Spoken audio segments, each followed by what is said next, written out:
हम फिर से लेकर आ चुके हैं आप लोगों के लिए शाम की सभी ताजा और बड़ी खबरें। फटाफट अंदाज में बताएंगे एक एक कर आज देश और दुनिया में क्या कुछ चल रहा है। लेकिन उससे पहले दोस्तों एक नजर सुर्खियों पर। मायावती ने बोला योगी आदित्यनाथ के ऊपर बड़ा हमला, बोले उत्तर प्रदेश में 5 साल में कुछ नहीं, वापस मत लौट जाए योगी आदित्यनाथ। राहुल गांधी का केंद्र सरकार पर बड़ा हमला, बोले प्रधानमंत्री नरेंद्र मोदी ने गरीबों की संपत्तियां तक छीन ली हैं। राम मंदिर के ऊपर फिर से एक बार भड़के राकेट टिकट, बोले सरकार करती है धर्म और जात पात की राजनीति। अखिलेश यादव ने बोला बीजेपी के ऊपर बड़ा हमला, बोले अगर हमारी गर्मी निकाल दी तो इनकी गर्मी जनता निकालेगी वोटों के बाद। ममता बनर्जी ने किया बड़ा ऐलान, बोले 2024 में जीतेंगे चुनाव, लोकसभा में करेंगे भारतीय जनता पार्टी को सत्ता से बाहर। भारतीय जनता पार्टी के नेता को किसानों ने गांव से दौड़ाया, जमकर हुई फजीयत आजाद नगर में। जी आपको बता दें फिर से एक बार आजम खान को लेकर आई बड़ी खबर। आजम खान जल्दी ही जेल से आ सकते हैं बाहर, भारतीय जनता पार्टी को लगेगा बड़ा झटका।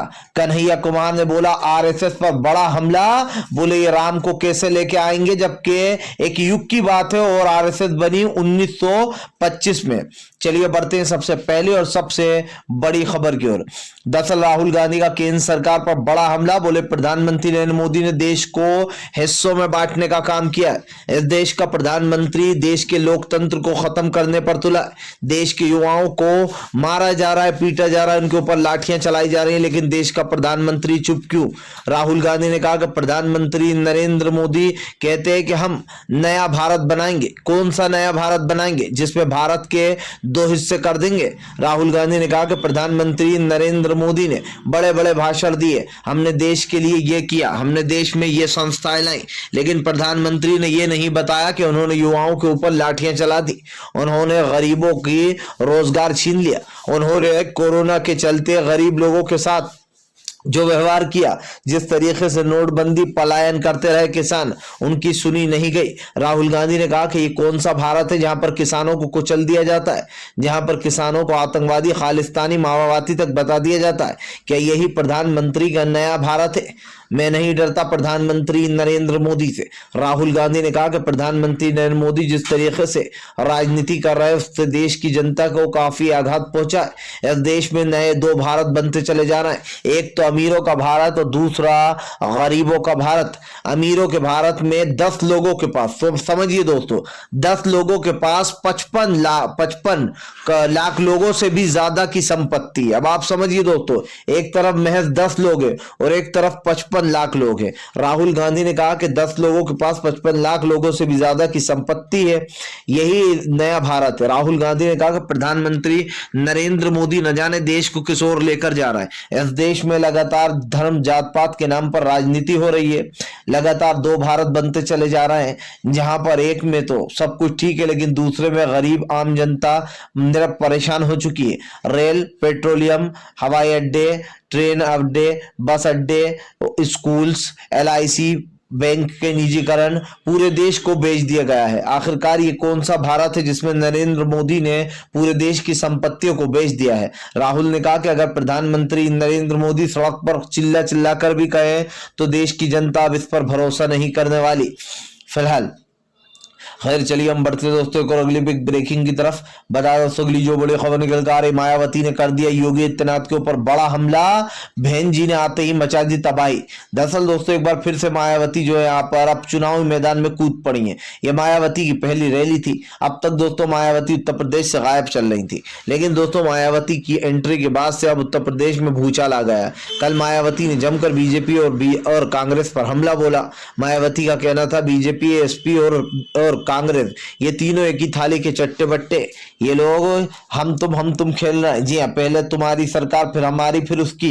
मायावती ने कहा कि आज देश में पिछड़ों, गरीब और दलितों के साथ बीजेपी बुरा व्यवहार कर रही है। जिस तरीके से इनके साथ व्यवहार किया जाता है, इनको नीचे बिठाया जाता है। आज भी हमारा देश पिछड़ा हुआ है। कहने को तो हम जो है यहाँ पर 2022 में आ गए हैं, लेकिन आज भी दोस्तों हमारी सोच वही पुरानी है। मायावती ने कहा कि हम वादा करते जैसे ही हमारी सत्ता आएगी दलितों को, पिछड़ों को और निचली जाति के लोगों को उनका हक मिलेगा। मायावती ने कहा कि आज देश में जिस तरीके से जो नीची जाति वाले हैं उनको बुरा फील कराया जा रहा है, ये बहुत ही गलत है। मायावती ने कहा कि फिलहाल देश की जनता को बेवकूफ बनाने का काम कर रही है बीजेपी की सरकार, लेकिन हम वादा करते हैं कि हम भी जनता के साथ हैं, हम अंत तक जनता के साथ खड़े रहेंगे। मायावती ने कहा कि देश में लगातार महंगाई बढ़ाती जा रही है बीजेपी, और उत्तर प्रदेश में पिछले 5 साल में कोई विकास नहीं हुआ है। भारतीय जनता पार्टी खासकर महाराज ने, बीजेपी ने कुछ नहीं किया पिछले 5 सालों में। मायावती ने कहा कि योगी आदित्यनाथ को वापस मठ लौट जाना चाहिए, उनके बस की नहीं है कि वो उत्तर प्रदेश की राजनीति को संभाल पाए। ना ही उत्तर प्रदेश की जनता के लिए कुछ किया गया है, ना ही उत्तर प्रदेश की जनता को कुछ अब तक मिला। मायावती ने योगी आदित्यनाथ के ऊपर बड़ा हमला बोलते हुए कहा कि फिलहाल पिछले 5 सालों में विकास के नाम पर अब तक देश को लूट रही थी बीजेपी। मायावती यहीं पर नहीं रुकी, उन्होंने एसपी यानी कि सपा पर भी हमला बोला। मायावती ने कहा कि सपा सिर्फ और सिर्फ देश की दुश्मन है, इसने जो है यहाँ पर लोगों के, गांव वालों के साथ और कोई विकास नहीं किया, ये सिर्फ झूठे वादे कर रही है, सत्ता में आने के बाद भूल जाएगी कि इसने किससे वोट मांगे थे। मायावती ने कहा कि एसपी और कांग्रेस से बच के रहना, ये भी बीजेपी की राह पर ही चल रहे हैं, हम तुम खेल रहे हैं। फिलहाल खैर चलिए हम बढ़ते हैं दोस्तों को अगली बिग ब्रेकिंग की तरफ। बता दोस्तों के लिए जो बड़ी खबर निकल कर आ रही है, अखिलेश ने बोला भारतीय जनता पार्टी के ऊपर बड़ा हमला, बीजेपी को दिलाई नानी याद। दरअसल दोस्तों एक बार फिर से अखिलेश यादव ने भारतीय जनता पार्टी को खदेड़ दिया। अखिलेश यादव ने बीजेपी के ऊपर हमला बोलते हुए कहा कि पहले बीजेपी ये तय कर ले कि वो जीतने वाली है या हारने वाली। जिस तरीके से इनकी बौखलाहट दिखा रही है, ये साफ दिखाई देता है कि उत्तर प्रदेश में बीजेपी की करारी हार हो रही है। अखिलेश यादव ने बीजेपी पर निशाना साधते हुए कहा कि उत्तर प्रदेश में भारतीय जनता पार्टी को कोई भी वोट मिलने वाला नहीं है। अखिलेश यहीं पर नहीं रुके, अखिलेश ने बीजेपी के ऊपर हमला बोलते हुए कहा कि फिलहाल ये हमारी गर्मी उतारेंगे, इससे पहले ही जनता इनकी गर्मी उतार देगी। 10 मार्च को इनकी सारी गर्मी उतर जाएगी और जनता इनका खदेड़ा कर कर भगा देगी। अखिलेश ने कहा कि बाबा हमारी गर्मी तो उतारने से है, लेकिन इनकी चर्बी जरूर उतार देगी जनता, और वो उतारेगी 10 मार्च को, इनकी विदाई तय है। अखिलेश ने कहा कि इस बार सपा की सरकार आते से ही गरीब, मजदूर, किसान और युवाओं के बारे में फैसले लिए जाएंगे। अखिलेश ने कहा कि अगर हम सत्ता में तो वादा करते हैं कि हम नौकरियां कहीं से भी देंगे, लेकिन नौकरियां देकर रहेंगे। और इधर उत्तर प्रदेश की जनता को खास कर दोस्तों नौकरी देने की बात कर दी अखिलेश ने। वहीं दूसरी तरफ दोस्तों उत्तर प्रदेश की राजनीति में भूचाल आ गया, जहां भारतीय जनता पार्टी अपने आप को सर्वश्रेष्ठ मान रही है, तो वहीं दूसरी तरफ दोस्तों बीजेपी को हराने के लिए पूरी तरीके से जो है यहाँ पर अखिलेश यादव ने प्लान बना लिया। अखिलेश समझ चुके हैं कि फिलहाल बीजेपी को इसकी ही तरीके से हराया जा सकता है। यही कारण दोस्तों जब अखिलेश यादव ने बड़ा ऐलान कर दिया, उनका साफ कहना है कि फिलहाल उत्तर प्रदेश में इस बार सपा की सरकार आते से ही जो है यहाँ पर सब कुछ बता दिया जाएगा। अखिलेश यादव के इस बयान के बाद से दोस्तों सोशल मीडिया पर जमकर अखिलेश की तारीफ हो रही है। जाहिर सी बात है दोस्तों आज उत्तर प्रदेश का जो हाल है उसको लेकर कहीं ना कहीं अखिलेश यादव हमलावर हो गए। फिलहाल खैर चलिए हम बढ़ते हैं दोस्तों अगली बिग ब्रेकिंग की तरफ। बता दोस्तों के लिए जो बड़ी खबर निकल कर आ रही, संजीव बालियान का भयंकर विरोध, गांव वालों ने उल्टे पैर दौड़ाया। दरअसल दोस्तों जैसे जैसे चुनाव करीब आते जा रहे हैं वैसे वैसे बीजेपी के नेता गांव में घुसने की कोशिश कर रहे हैं, गांव वालों से वोट मांगने की कोशिश कर रहे हैं, और ऐसे में दोस्तों इनको दौड़ा दिया जा रहा है। अब आपको बता दोस्तों कल फिर से एक बार बीजेपी के दिग्गज नेता बालियान को दौड़ा दिया गया। जी हाँ, दरअसल दोस्तों बीजेपी के नेताओं के दिन आजकल कुछ खास अच्छे नहीं चल रहा है। ये जहां जाते हैं वहां इनकी कुटाई हो जाती है, किसी किसी की कुटाई हो जाती है, कोई दौड़ा दिया जाता है। अब यही कारण दोस्तों जो संजीव बालियान की बैंड बज चुकी है। संजीव बालियान को दोस्तों किसानों ने जमकर दौड़ा दिया। जाहिर सी बात है दोस्तों किसानों को नीचा दिखाकर, किसानों को गलत दिखाकर भारतीय जनता पार्टी अपना ढिंडोरा पीटती है, और यही कारण दोस्तों जब संजीव बालियान को भारी पड़ा। संजीव बालियान वो नाम है दोस्तों जो कि मुजफ्फरनगर से चुनाव लड़ता है, लेकिन संजीव बालियान दोस्तों वो नाम भी है जिसका मुजफ्फरनगर दंगों में सबसे ऊपर नाम था योगी के बाद। जी हाँ, योगी आदित्यनाथ के कुछ खास लोग दोस्तों जिनका दंगों में नाम था उसमें एक नाम संजीव बालियान भी था। कहा जाता है कि मुजफ्फरनगर में जो दंगे फैलाए गए थे उसमें संजीव बालियान भी शामिल था। आपको बता दें दोस्तों उसके बाद ही बीजेपी की सरकार आई। अखिलेश की सरकार के बाद दोस्तों बीजेपी ने जानबूझकर ये सब कुछ किया, और उसके बाद ये साफ हो गया दोस्तों कि भारतीय जनता पार्टी को एक बड़ा झटका लगा। क्यों लगा दोस्तों? क्योंकि इसका सीधा सा सवाल यही था कि संजीव बालियान का भयंकर विरोध किया गया है और कल गांव से उनको उल्टे पैर दौड़ा दिया गया है। फिलहाल खैर चलिए हम बढ़ते हैं दोस्तों को अगली बिग ब्रेकिंग की तरफ। बता दोस्तों अगली जो बड़ी खबर निकल कर आ रही, ममता बनर्जी ने दोस्तों बोला बीजेपी के ऊपर बड़ा हमला, बोले लोकसभा में जीतेंगे 22 सीटें, भाजपा का करेंगे सूपड़ा साफ। जी हाँ, दरअसल दोस्तों आपको बता दें ममता बनर्जी 2024 के लोकसभा चुनाव को लेकर काफी चर्चाओं में। ममता बनर्जी ने दोस्तों तीसरे फ्रंट की तैयारी कर ली है। अब ममता बनर्जी ने यह ऐलान कर दिया है कि वो तीसरे फ्रंट की तैयारी कर भारतीय जनता पार्टी को लोकसभा में मात देंगी। दरअसल दोस्तों लोकसभा चुनाव इन दिनों बीजेपी के लिए मुसीबत का सबक बन चुका है। वहीं दूसरी तरफ दोस्तों बीजेपी किसी भी तरीके से उत्तर प्रदेश को हाथ से जाने नहीं देना चाहती, क्योंकि इसका डायरेक्ट कनेक्शन दोस्तों लोकसभा चुनाव से भी है। आप समझिए, दरअसल दोस्तों उत्तर प्रदेश सबसे बड़ा राज्य है जहां पर 403 विधानसभा की सीट है। 403 विधानसभा की सीटों में से दोस्तों सबसे ज्यादा एमपी चुने जाएंगे। जो सबसे ज्यादा एमपी चुने जाएंगे दोस्तों, उसके बाद बीजेपी को फायदा होता है अगर वो उत्तर प्रदेश में जीतती है, और बीजेपी की एक कोशिश भी है। लेकिन दोस्तों हालांकि ये नहीं कहा जा सकता कि यहां से जीतने के बाद कोई पार्टी जीती जाएगी, ये सिर्फ ये माना जाता है सेमीफाइनल। लेकिन दोस्तों हाँ, इसका असर जरूर पड़ता है क्योंकि उत्तर प्रदेश से ही सबसे ज्यादा एमपी चुने जाते हैं, और यही कारण है जो विधानसभा की 403 सीटों पर दोस्तों कोहराम मचा हुआ है। हर पार्टी अपना जोर लगाने की फिराक में। जाहिर सी बात है दोस्तों, अखिलेश या कोई और जीतता है तो वो अपना समर्थन कांग्रेस को दे देगा लोकसभा में, और दोस्तों इसीलिए कांग्रेस पूरा जोर लगाने को तैयार है। लेकिन बीजेपी को यहां पर एक बड़ा झटका लगता हुआ नजर आ सकता है उत्तर प्रदेश में, क्योंकि अब की बार सपा की सरकार बन रही है। जाहिर सी बात है अखिलेश सत्ता में आएंगे तो बीजेपी को कभी समर्थन नहीं करने वाले हैं। फिलहाल खैर चलिए हम बढ़ते हैं दोस्तों एक और अगली पे ब्रेकिंग की तरफ। बता दोस्तों अगली जो बड़ी खबर निकल कर आ रही, जी हाँ, दरअसल दोस्तों आपको बता दें भारतीय जनता पार्टी को लगेगा बड़ा झटका, कन्हैया कुमार ने खोल दी बीजेपी की पोल। दरअसल दोस्तों भारतीय जनता पार्टी कहती है जो राम को लाएगा हम उसको सत्ता में लाएंगे। अब आरएसएस पर दोस्तों आपको बता दें कन्हैया कुमार ने बड़ा हमला बोल दिया है, या फिर यूं कहते दोस्तों कि कन्हैया कुमार ने बखिया उधेड़ दी है। दरअसल दोस्तों कल कन्हैया कुमार ने अपनी स्पीच में बीजेपी को जमकर खदेड़ा और धो डाला। कन्हैया कुमार ने दोस्तों आपको बता दें बजट पे भी बोला, और देश में जो दो हिंदुस्तान बन गए हैं उस पर भी बोला। कन्हैया ने कहा कि हम विपक्ष की भूमिका निभाते रहेंगे, जो जनता सवाल पूछेगी हम वो जवाब देते रहेंगे। मेरे हिसाब से प्रधानमंत्री नरेंद्र मोदी एक डरपोक प्रधानमंत्री है। जी हाँ, ये हम नहीं दोस्तों, कन्हैया कुमार कह रहे हैं। कन्हैया कुमार ने कहा कि मेरे हिसाब से प्रधानमंत्री नरेंद्र मोदी एक डरपोक प्रधानमंत्री है, जो कि मीडिया और देश के सवालों के जवाब देने से डरते हैं। अगर प्रधानमंत्री में इतनी हिम्मत होती कि वो अपनी आलोचना सहन कर सकते तो वो अपना इंटरव्यू जरूर देते। कन्हैया कुमार ने कहा कि एक बार तो बीजेपी ये कहती है एक तरफ तो कि हम बहस करने से डरते नहीं है, हमें आलोचना सुनने में कोई बुराई नहीं लगती है, वहीं दूसरी तरफ बीजेपी किसी भी मुद्दे पर बहस नहीं करती। जब बहस ही नहीं होगी तो आलोचना कैसे होगी। कन्हैया कुमार ने कहा कि हमारी विपक्ष की भूमिका हम पूरे दिल और शिद्दत से निभा रहे हैं, हम सवाल पूछते रहेंगे, ये जवाब दें या ना दें। कन्हैया कुमार ने कहा कि अगर प्रधानमंत्री नरेंद्र मोदी कहते हैं कि उनको आलोचना सुनने में कोई बुराई नहीं है और वो चाहते हैं कि विपक्ष बहस करे, तो फिर बहस का हिस्सा क्यों नहीं बनते? क्यों वो कभी भी जो है यहाँ पर राज्यसभा और लोकसभा से गायब रहते हैं हमेशा? क्यों वो राज्यसभा और लोकसभा में नहीं आते? और दोस्तों मैंने ये आपको बात बताई भी थी कि राज्यसभा और लोकसभा से प्रधानमंत्री गायब रहते हैं क्योंकि उनको पता है कि उनकी जमकर फर्जियत हो जाएगी। यही कारण है जो कन्हैया कुमार ने भारतीय जनता पार्टी पर हमला बोलते हुए कहा कि बीजेपी अच्छे से जानती है कि प्रधानमंत्री नरेंद्र मोदी की जमकर बखिया उधड़ जाएगी, और इसीलिए ये सरकार कहीं ना कहीं डर रही है। दोस्तों जाहिर सी बात है देश में जिस तरीके का एक सांप्रदायिकता का माहौल चल रहा है उसको लेकर बीजेपी पूरी तरीके से घिर चुकी है।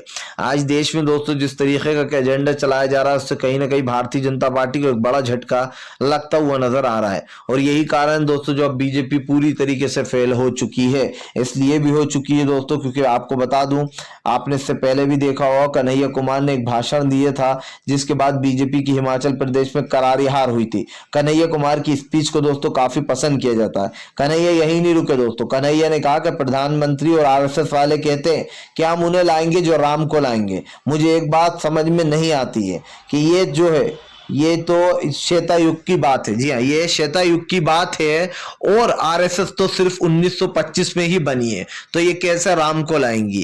राम तो पहले ही आ चुके हैं। कन्हैया ने कहा कि फिलहाल आरएसएस और बीजेपी एक ही सिक्के के दो पहलू हैं। ये देश में नफरत, सांप्रदायिकता, जात पात और धर्म के नाम पर चुनाव करवाते हैं। ये लोग कहते हैं कि हम राम को लाएंगे, लेकिन बेवकूफों को ये पता नहीं है कि श्वेता युग में ही राम आ चुके हैं, और ये तो सिर्फ 1925 में बनी है आरएसएस, तो फिर ये कैसे लाएगी। जाहिर सी बात है दोस्तों कि अब बीजेपी के ऊपर कई सवाल खड़े हो गए। तो जाहिर सी बात है कि कन्हैया कुमार ने बीजेपी को और आरएसएस को बिल्कुल सही चीज बता दी है। फिलहाल खैर चलिए हम बढ़ते हैं दोस्तों एक अगली बिग ब्रेकिंग की तरफ। बता दोस्तों अगली जो बड़ी खबर निकल कर आ रही जी। दरअसल दोस्तों आपको बता दे, फूटा मथुरा के लोगों का दोस्तों दर्द, मुस्लिमों को किया जा रहा है मथुरा में टारगेट। दरअसल दोस्तों जैसे ही चुनाव आते हैं एक समुदाय को टारगेट किया जाता है और वो है मुस्लिम समुदाय। दरअसल दोस्तों मुस्लिम समुदाय के ऊपर एनडीटीवी की एक रिपोर्ट आई है दोस्तों, जिस रिपोर्ट में उन लोगों को पूरा कवर किया गया है दोस्तों जिन लोगों के साथ मथुरा में काफी बुरा व्यवहार किया गया है। दरअसल दोस्तों आपको बता दें कि मथुरा में जो है यहाँ पर एक नॉनवेज वाला व्यक्ति था, जी हाँ। और दोस्तों आपको बता दें उनके रेस्टोरेंट का नाम था माजिद। बेसिकली इनका खुद का नाम भी माजिद है और रेस्टोरेंट का नाम था माजिद रेस्टोरेंट। यहाँ पर दोस्तों नॉनवेज बेचा जाता था, यानी कि दोस्तों चिकन वगैरह बेचा जाता था। लेकिन दोस्तों रातों रात मथुरा की पुलिस आई और दादागिरी की, गुंडागर्दी की और उनका नॉनवेज का काम बंद करा दिया। जिसके बाद दोस्तों माजिद ने छोले भटूरे बेचना शुरू कर दिए, छोले वगैरह। और दोस्तों उनका ये काम काफी ठप पड़ गया। जब एनडीटीवी उनके पास दोस्तों पूछने गए सवाल तो उन्होंने कहा कि ऐसा कोई ऑर्डर नहीं था कि यहाँ पर नॉनवेज को बंद कराया जाए, लेकिन सिर्फ जो है यहाँ पर यहाँ की सरकार ने और यहाँ की दोस्तों पुलिस ने दादागिरी कर नॉनवेज को बंद करा दिया। अब आप समझिए दोस्तों मथुरा में नॉनवेज बंद कराया जा रहा है, वहां पर जिस तरीके से बेचारी आम जनता के साथ गुंडागर्दी की जा रही है, उनको डराया धमकाया जा रहा है दोस्तों, ये लाखों लोगों की जो बद्दुआएं हैं दोस्तों ये बीजेपी को लगेंगी। मैं ये मानता हूं दोस्तों कि जो गरीब इंसान की बद्दुआ है वो बहुत जल्दी लगती है और यकीन मानिए दोस्तों ये बद्दुआ बीजेपी को जरूर लगेगी। सबसे पहले तो वो उत्तर प्रदेश को गवाएगी और उस दिन वहां के लोगों को आजादी मिल जाएगी, क्योंकि जिन मासूमों को मारा जा रहा है गौ हत्या के नाम पर, कभी रेस्टोरेंट के नाम पर, कभी मीट बेचने के नाम पर दोस्तों, ये एक तरीके से कह सकते हैं कि ये सरकार नहीं बल्कि दोस्तों इसमें राक्षस बैठे हुए हैं और जो कि आम जनता का हनन कर रहा है। ये दोस्तों एनडीटीवी ने साफ साफ छापा है कि फिलहाल किस तरीके से मुसलमान रेस्टोरेंट वालों को टारगेट किया गया है। दोस्तों मामला सिर्फ माजिद रेस्टोरेंट तक नहीं है, वहां पर ऐसे 1000 लोग होंगे जिनका नॉनवेज का काम बंद कराया गया है। उसके बाद दोस्तों अब बात करते हैं श्री साईं डोसा वाले की। श्री साईं डोसा वाला ये वीडियो दोस्तों आपने देखा होगा, श्री साईं डोसा उसका नाम था। लेकिन कुछ लोग आते हैं बजरंग दल के और कहते हैं कि तू मुसलमान है, तूने हिंदू नाम कैसे रख लिया। और दोस्तों बरसों से उसका ये नाम चला आ रहा था श्री साईं डोसा, लेकिन दोस्तों उसका नाम हटवाकर, श्री साईं डोसा नाम हटवाकर दोस्तों उसका नाम अब उसने रख लिया है अमेरिका डोसा। अमेरिका नाम क्यों यूज करना पड़ा दोस्तों से यहाँ भारत में रहकर? इसलिए दोस्तों क्योंकि हमारे देश में सांप्रदायिकता, नफरत का जो जहर घोला बीजेपी ने वह बहुत बढ़ चुका है। और दोस्तों यहाँ पर ये तो बहुत चंद किस्से जो मैंने आपको सुना है, ऐसे ऐसे किस्से हमने आपको बताए जिसमें न सिर्फ लोगों को पीटा जाता है बल्कि जबरदस्ती जय श्री राम के नारे भी लगवाए जाते हैं। आज देश में दोस्तों राहुल गांधी का कहना गलत नहीं है कि आज हमारे भारत देश में 2 भारत बन चुके हैं। एक भारत तो दोस्तों उन लोगों के लिए है जो अमीर और बीजेपी वाले हैं, बीजेपी वालों के लिए कोई कानून कोई रूल रेगुलेशन नहीं है। एक कानून उन लोगों के लिए दोस्तों बेचारे जो कि गरीब हैं, मजदूर हैं, मासूम हैं, जो उन लोगों के ऊपर अपनी तानाशाही चलाती है सरकार। तो ये तो साफ है दोस्तों कि देश में सच में 2 भारत बन चुके हैं। अगर आप सच्चाई के नजरिए से देखेंगे तो आपको 2 भारत जरूर दिख जाएंगे, और अगर आप बीजेपी के समर्थक हैं तो आपको अफसोस की बात है कि 2 भारत नहीं दिख पाएंगे, क्योंकि आपको बीजेपी का गलत भी सही ही नजर आएगा। फिलहाल खैर चलिए हम बढ़ते हैं दोस्तों एक और अगली बिग ब्रेकिंग की तरफ। बता दोस्तों अगली जो बड़ी खबर निकल कर आ रही है, दरअसल दोस्तों आपको पता गुजरात में भी कराते थे जासूसी, वहां एक लेडीज की कराते थे, यहाँ पर सबकी करा रहे हैं। जी हाँ, कन्हैया ने दागा सरकार पर निशाना। दरअसल दोस्तों कन्हैया कुमार ने फिर से बीजेपी को निशाने पर लेते हुए कहा कि वहां पर भी गुजरात में जब थे वहां पर भी जासूसी कराते थे, वहां पर एक लेडीज की जासूसी कराते थे मोदी, और यहाँ पर जो है पूरे लोगों की जासूसी कराई जा रही, चाहे वो सुप्रीम कोर्ट के जज हो, चाहे वो दोस्तों कमिश्नर हो, चाहे डीआईजी हो। जिन जिन लोगों की जो है दोस्तों यहाँ पर जासूसी कराई गई है उनको लेकर कन्हैया ने जमकर हमला बोले फिलहाल प्रधानमंत्री की पुरानी आदत है, गुजरात में एक महिला की जासूसी कराते थे, यहाँ पर जो है सबकी जासूसियां हो रही हैं। कन्हैया ने कहा साहब जासूसी कराइए, जासूसी से कौन डरता है, लेकिन कन्हैया ने कहा कि कम से कम इतना तो मानिए कि जासूसी कराते हैं। ये सरकार कहती है कि हमें डर नहीं लगता, अगर ये डरपोक नहीं है तो फिलहाल लोगों की जासूसी क्यों कराती है? क्यों प्रधानमंत्री नरेंद्र मोदी लाइव आकर लाइव आकर ये नहीं कहते हैं कि हाँ मैं इंटरव्यू देने को तैयार हूँ। जाहिर सी बात है दोस्तों, आज देश में जिस तरीके का एक सांप्रदायिक और एक माहौल खड़ा कर दिया गया है उसको कन्हैया कुमार जैसे लोग ही मिटा सकते हैं। जी हाँ दोस्तों, आज हमें इस सोच की जरूरत है, जो कन्हैया कुमार की सोच है, जो राहुल गांधी की सोच है, ये भारत के साथ चलने वाली है। फिलहाल अगर आपको हमारा वीडियो अच्छा लगे तो इसको लाइक कीजिए, चैनल पर पहली बार आए तो सब्सक्राइब कीजिए, पास में घंटी आएगी उसको भी दबाएं ताकि हर वीडियो की अपडेट आपको मिल पाए।